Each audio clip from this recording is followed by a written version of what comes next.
and everything about us now in this world is fast moving. And so it doesn't encourage us to be patient. It doesn't encourage us to wait. It doesn't encourage us to hold on and to wait on the Lord.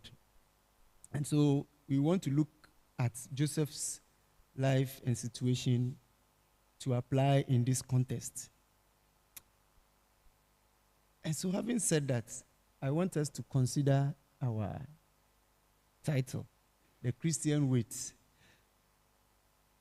And I even want to stretch it further by my own explanation to hold on a little longer.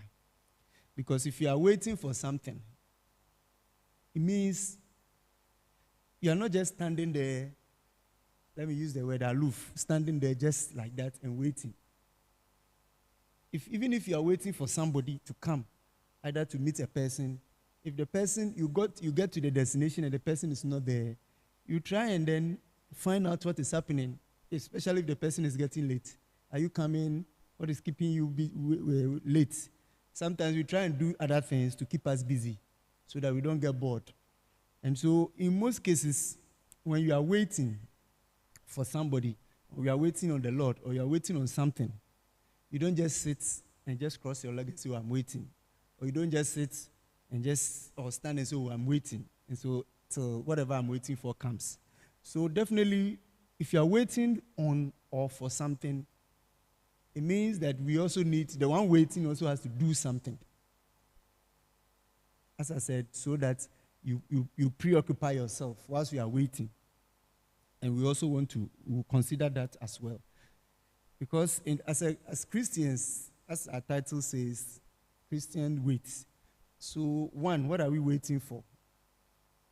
And how do we wait?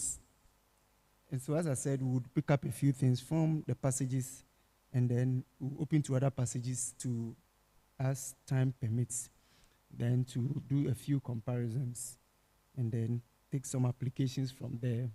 Then we can make sense of the whole passage. So our text is taken from the 21. So I read, but the Lord was with Joseph and shewed him mercy and gave him favor in the sight of the keeper of the prison. So at this point, we were talking about Joseph being wrongly accused. And unfortunately, Potiphar believed his wife more than Joseph, which is understandable anyway. Because you are not even an Egyptian. You are a slave. You don't even know your roots and all that, your people. And so you have the privilege to come and live with us. And in a modern setup, maybe it's to prosper. And so this passage or this particular account from the 21 to 23, it is almost similar to the account in Potiphar's house. That everything Potiphar had, he didn't even know all of them.